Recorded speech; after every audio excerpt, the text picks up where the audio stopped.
Memiliki alam tropis menjadikan negeri ini dikaruniai banyak kekayaan alam. Kearifan masyarakatnya menjadikan hasil alam negeri ini memiliki nilai manfaat yang tiada taranya. Petualangan saya di jantung Pulau Jawa kali ini akan mengulik perpaduan keduanya. Kalau di Indonesia Timur ada ulat sagu, kalau di Jawa ada gendon aren. Dan sekarang saya bersama dengan Pak Sugi dan Mas Rohmat mau cari gendon aren. Ikuti jejak saya, jejak petualang.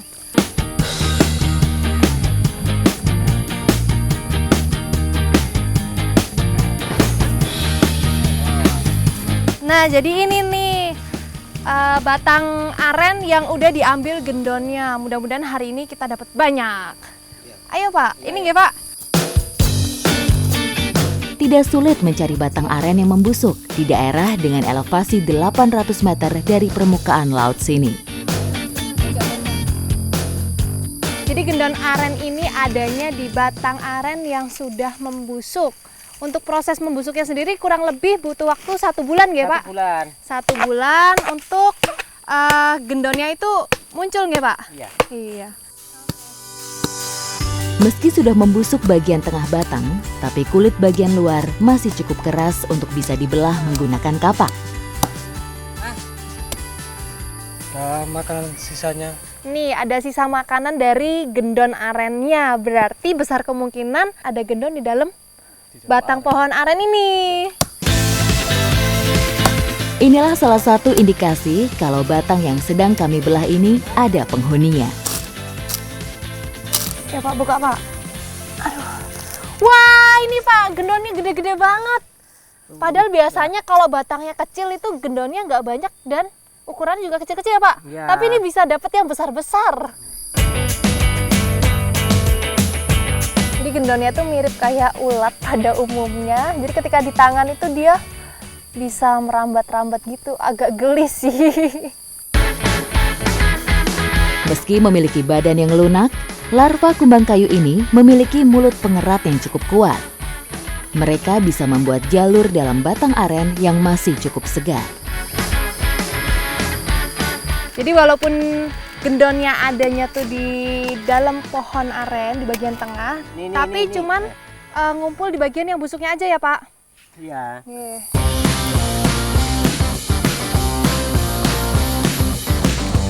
Pak, ini bisa dimakan? Bisa.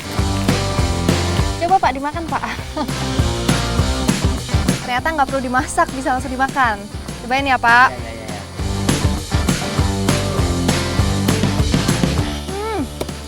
Enak ternyata. Enak. Enak ya Pak, jadi teksturnya tuh kayak gaji sapi, tapi teksturnya lebih lembut dan rasanya ada manis-manisnya. Karena mungkin dari pohon aren ini nggak Pak? Iya. Gendonnya udah dapet nih ya Pak. Iya. Gendonnya udah dapet dan kita mau mengolah gendonnya ini ya Pak. Biasanya kalau di sini diolah apa Pak? Oblo-oblo. Oblo-oblo ya Pak? Iya. Oh, jadi habis ini kita mau olah gendonnya jadi oblo-oblo. Ikuti jejak saya, jejak petualang. Yuk Pak. Pada musim penghujan, gendon aren banyak diburu masyarakat karena ketersediaannya yang cukup melimpah. Dengan perpaduan rempah dan bumbu tradisional, membuat beberapa masyarakat Temanggung cukup akrab untuk mengkonsumsinya.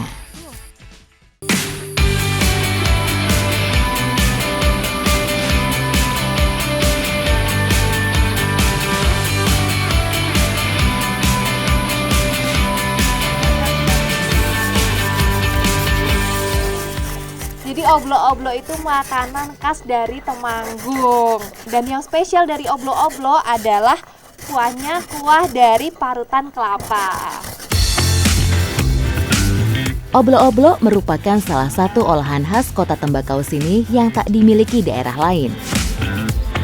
Bumbu rempah penyedap rasa seperti ketumbar, bawang merah, bawang putih, dan cabai dihaluskan terlebih dulu. Bumbu yang sudah halus kemudian direbus dengan air secukupnya bersama parutan kelapa. Sebelum dicampur dengan bumbu, gendon harus bersih dari kotoran yang ada dalam tubuhnya. Jadi waktu bumbunya udah mateng, gendonnya baru dimasukkan dan dicampur. Sengaja gendon dimasukkan paling akhir karena dagingnya yang lunak dan cepat matang. Jadi tetap bisa menjaga cita rasa dari daging gendon itu sendiri. Tidak butuh waktu lama untuk bisa menikmati oblok-oblok gendon aren. Cukup 10 menit saja proses mengolahnya. Ibu makan. Ini namanya oblok-oblok gendon aren. Saya jadi penasaran sama rasanya nih. Enak ya, Bu? Iya. Tadi waktu masih hidup itu rasanya aja udah enak. Apalagi sekarang udah dicampur dengan bumbu-bumbu dan juga parutan dari kelapanya. Jadi tambah nikmat. Adanya batang serai dalam olahan oblok-oblok kali ini juga membuat badan menjadi lebih hangat.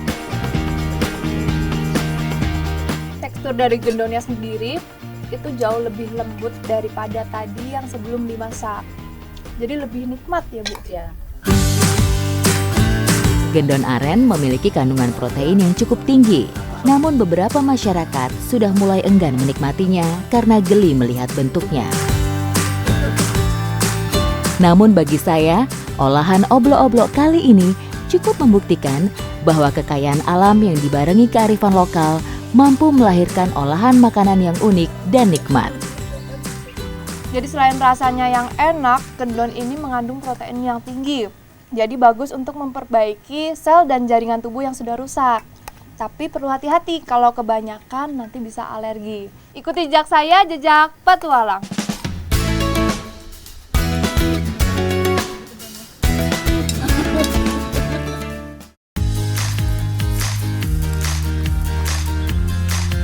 Petualangan saya di jantung Pulau Jawa masih berlanjut. Saya sudah berada di Desa Tegoanu bersama dengan Pak Toto, mau cari lumut yang akan kita gunakan sebagai umpan salah satu hewan yang ada di Pening.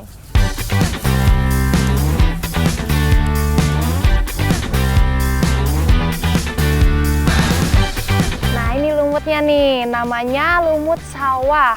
Adanya itu di permukaan air yang tenang, karena kalau airnya mengalir, lumutnya nggak bisa hidup ya Pak ya? Atau hanyut ke bawah arus, karena dia halus banget. Dan lumut ini hanya bisa hidup kalau terkena matahari langsung. Tumbuhan gulma satu ini memang cukup meresahkan petani padi. Jika terlalu tebal menutupi permukaan tanah, lahan padi akan kekurangan sinar matahari yang membuat pertumbuhan padi tidak bisa maksimal.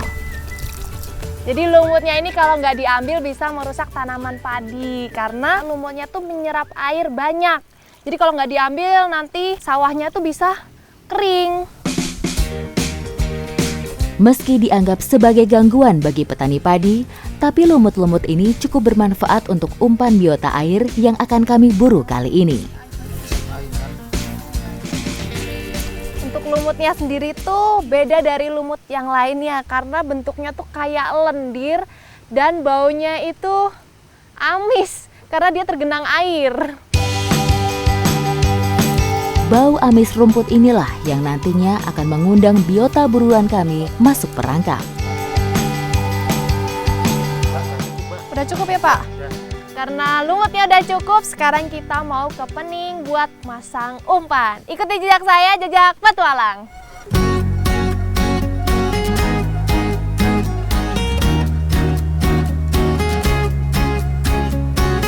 Wuwu atau bubu udang merupakan alat tangkap yang sifatnya pasif. Cukup ditempatkan di pinggiran pening dan diberi umpan di dalamnya, udang sungai akan terjebak dengan sendirinya. Biasanya wuwu dipasang sore dan diambil pagi karena menyesuaikan dengan karakter udang sebagai binatang nokturnal atau aktif di malam hari.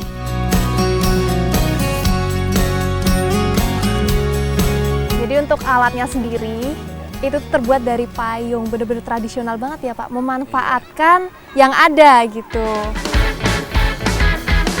Masyarakat biasa memasang 5-10 wuwu dalam sekali pasang. Semakin banyak wuwu yang dipasang, semakin besar pula harapan mendapat banyak udang sungai. Jangan sampai kebalik. Oh, jangan sampai kebalik. Jadi ngelemparnya harus lurus gitu ya. Ya, karena kalau kebalik nanti susah masuknya ya udangnya, malah nggak dapat ya Pak ya. Iya. Ini seberapa jauh Pak? Ya, Deket nggak apa-apa. Oke, dekat aja. 1, 2, 3. Wah, ini ya Pak. Aduh, duh, duh, duh, duh, duh. Ternyata tanahnya tanah lumpur. Terus sekarang kita mau lanjut ke bubu yang sudah dipasang dari kemarin sore ya Pak ya. Nah ini bubu yang sudah dipasang dari kemarin ya Pak ya. Dan taruh bubunya tuh nggak perlu terlalu ke tengah karena hewan ini adanya itu cuman di pinggiran. Jadi di tempat yang tidak terlalu dalam. Udang di pening sini memang tidak terlalu besar. Tapi dari hasil angkatan wuwu kali ini cukup membuktikan keberadaannya yang cukup melimpah meski diburu setiap hari.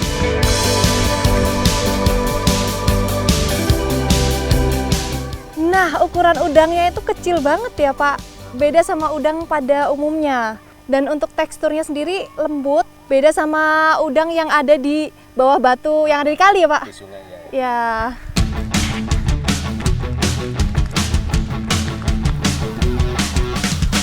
Jadi udang ini biasanya ada di sepanjang musim, tapi paling banyaknya di musim penghujan. Semakin lama wuwu dipasang, maka semakin besar pula mendapat hasil yang melimpah.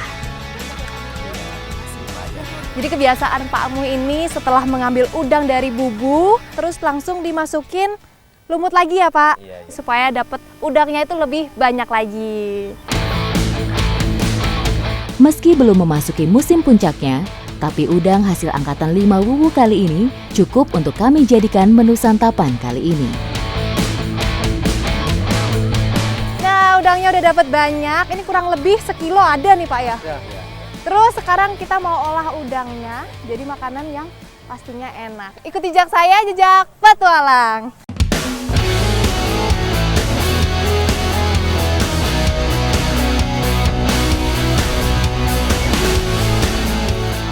Pepes udang kali. Dan yang spesial dari masakan kali ini adalah banyak rempah-rempahnya dan juga ada serai yang fungsinya untuk menghangatkan tubuh. Pepes merupakan salah satu olahan yang cukup familiar bagi bangsa kita. Cara pembuatannya yang mudah dan cepat menjadikan olahan satu ini cukup digemari banyak kalangan. Namun, pada prinsipnya pasti ada yang berbeda pada setiap olahan pepes. Habis ini cabai ya Bu yang diulek ya? 5 aja ya? Nah, kalau orang sini percaya kalau cabenya jumlahnya ganjil itu rasanya bakalan lebih pedes. Kita pakainya 5 cabai.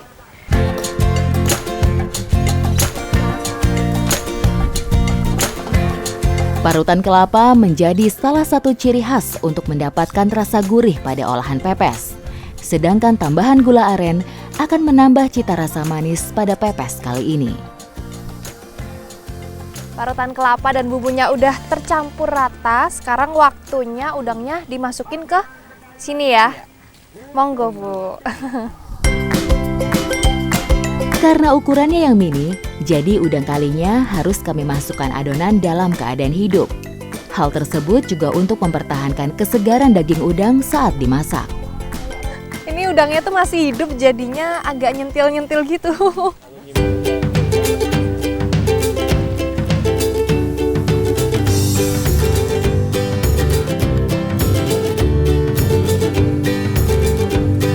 Cara bungkusnya tuh simpel banget.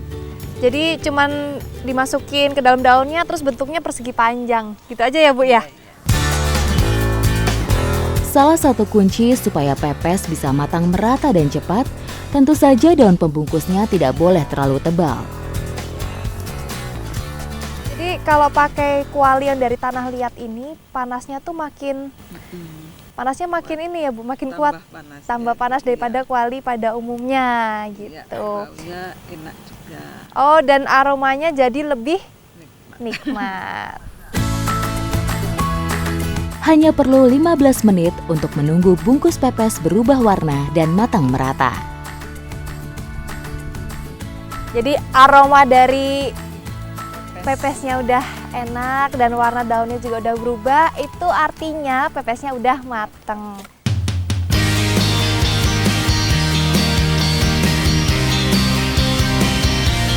Pepes udangnya udah jadi, sekarang kita mau makan. Jadi tadi carinya bareng-bareng, sekarang makannya pun bareng-bareng.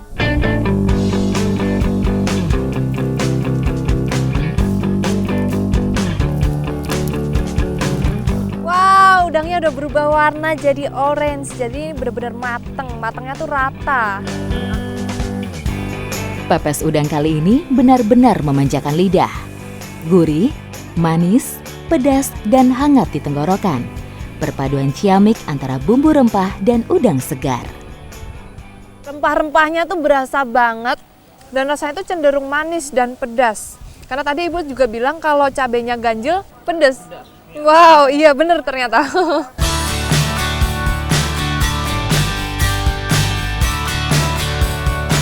Ternyata udang ini mengandung banyak manfaat.